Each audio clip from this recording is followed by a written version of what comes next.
Hello, welcome to another episode of That Product Thing. It's been a little bit of a while, but I'm back. Not sure for how long, can't promise you anything, but I'm doing a video now, so watch it if you want. Today's episode is a back to basics, an introduction into design sprints. Most of you all know what a design sprint is, but I thought I would do a series of videos talking about product design methodologies in general. Hopefully they're going to be a really useful resource for anybody that's going into product design or product management, and should give you a bit of a grounding if you don't already know a little bit about it. So here we go.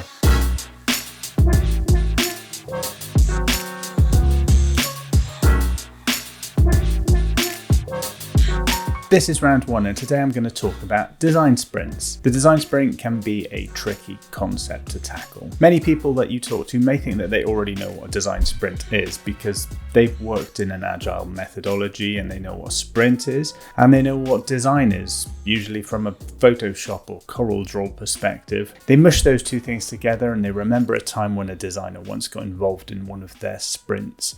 And they think that that's probably what a design sprint is. Sometimes workshops that have been put together quickly using some of the design sprint methods can be called design sprints by the facilitator, even if they're not. This can happen more than expected because a real design sprint takes up a fairly significant amount of time, 4 days. That's kind of significant if you're in a workshop. But teams still want to do it because they've heard that Google does it and Silicon Valley does it, and they just want to get on the bandwagon. So this is an explanation of what a design sprint really is, more or less. There are different flavours.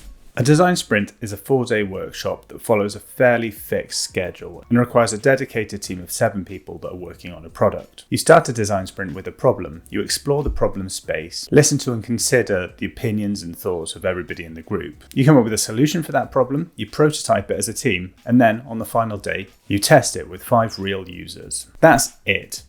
You may decide to do additional work before or after a sprint, but for the sake of consistency, when we say a design sprint, we're talking about what happens during those 4 days. I'm going to go into a little bit more detail about what goes into a sprint in a moment, but before I do, I'm going to talk about when it's good to use a sprint and when it's not so good. A design sprint is great when you've got a problem to solve that's not too big and not too small. A prototype that comes out of a sprint often looks like a landing page, a microsite, or an advertising campaign. So that should give you some sort of idea as to the scale of the problem that you need to be working on. A design sprint is great when you've got a team of people that don't have the same level of understanding about the problem that you're working on. It's also great if you want to validate an idea without going through the time and expense of coding and shipping it. A design sprint is also great when you as a designer want to convert a group of people that aren't 100% bought into a product or design thinking led approach to development. It's also great if you have a team that has a habit of getting into discussions that aren't 100% focused and don't have actionable outcomes, or if they're often taken over by the same 2 or 3 people with the loudest voices. A design sprint is not for every piece of work, however.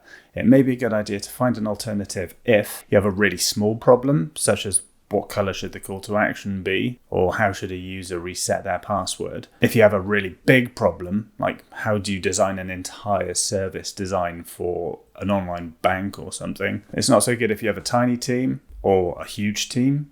7 plus or minus 2 is kind of the sweet spot, and you shouldn't really wander too far from that number. And I don't suggest doing one if you don't have cross-functional representation in your team, in particular if you don't have a decider.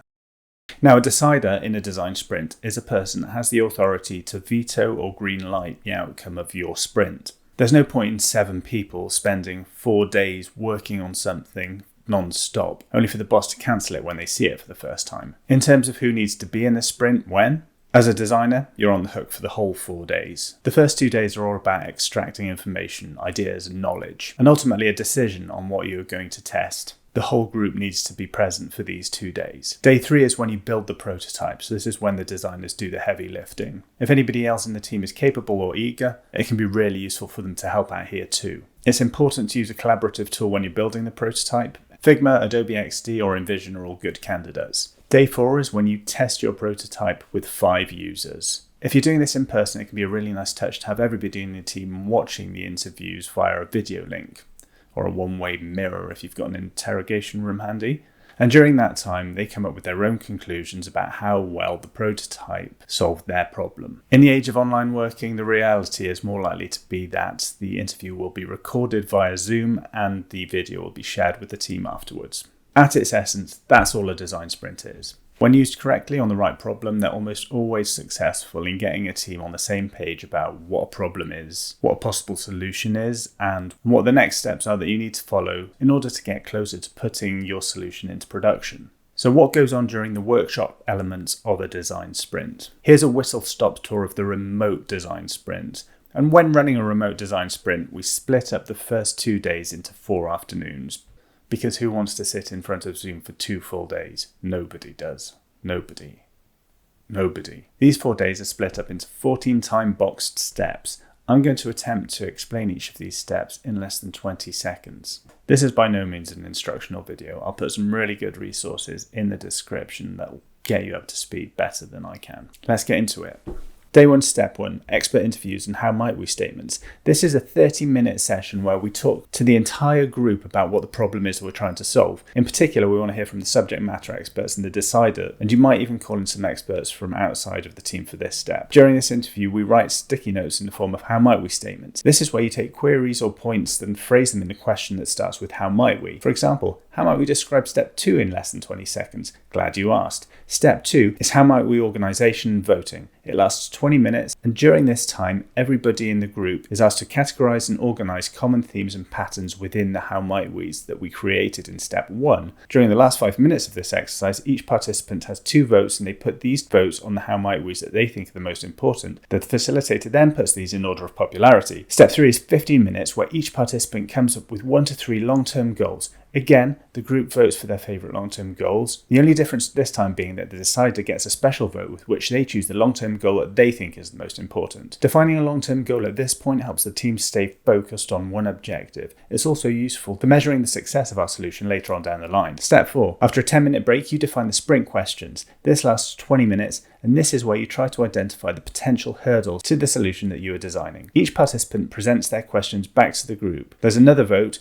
and again the decider selects the most relevant question. Step 5 is the map. This takes 45 minutes and finishes out day 1. During the mapping exercise, we try to take all of the different actors involved in our specific problem and map out different ways in which they could or do interact with the process or problem that we're currently designing a solution for. This is often the most difficult exercise in the design sprint, so it's really worth brushing up on creating a map in the area that you think might get explored during the session beforehand. End of day 1. At the end of the day, you give out homework and you ask the group to search the internet for examples where other companies or teams have approached a similar issue. These don't need to be in the same sector and can be tenuously linked to the problem that you're working on. The point is that each participant takes a screenshot or recording that will allow them to showcase the idea or functionality that they think the team should take inspiration from. On to day 2, Step 6, Lightning Demos. Ask the participants to paste their example screenshots or recordings into Miro and take a post-it. Write on that post-it in 1 sentence what the big idea is that they're trying to communicate. You have to be really strict on it being 1 sentence, otherwise the next bit gets tricky. The following 25 minutes, each participant shows the screenshots and reads through their post-it. You may wonder why we've got 25 minutes for this.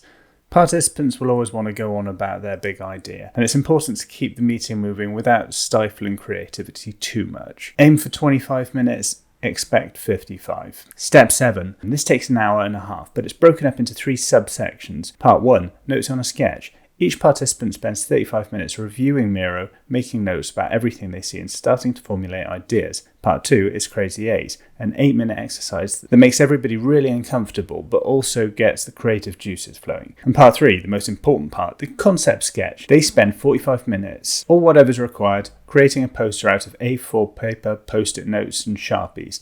This poster needs to get across their concept for solving the problem that they've identified, but needs to do so without any explanation. And this leads us into day 3. We start with the gallery, Step 8.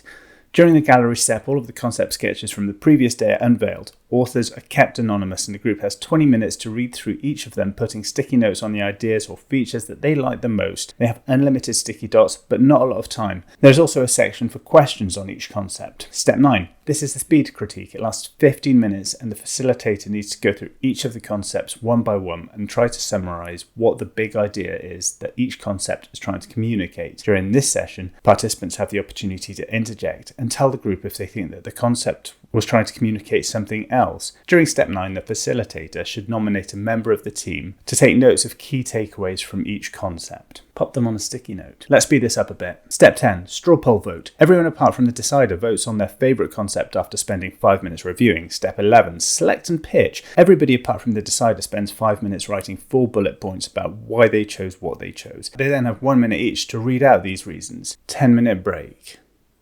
Step 12. The decider now has 10 minutes to ask any questions they have to the team before they cast their deciding votes. They have 2 votes, one for the concept that the team will run with and one for their favourite feature. This can be a feature from the chosen concept or any other concept. If it's from another concept, this feature can also be incorporated into the concept that will be worked on. The final step of the day, step 13. This brings the group back to reality. We expect the group to design a 6-step user flow that we expect our test participants to take with our prototype. These steps should validate our concept. It's important to explain that the point of this test is to validate an idea that will result in the team having an actionable solution to the problem that they're trying to solve. The team votes and the decider decides on the winning test flow. That's the end of day 3. Day 4, the final half day of the workshop sessions. The facilitator spends 15 minutes recapping the chosen concept and test flow, before the team spends 2 hours creating a storyboard for the screens required to allow a test participant to experience the winning concept and run through the test flow. Was that less than 20 seconds?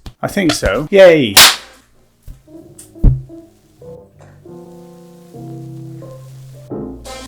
After the workshop sessions, it's now time for anybody capable or willing to spend 8 hours building the prototype of the chosen concept. In the original version of the book,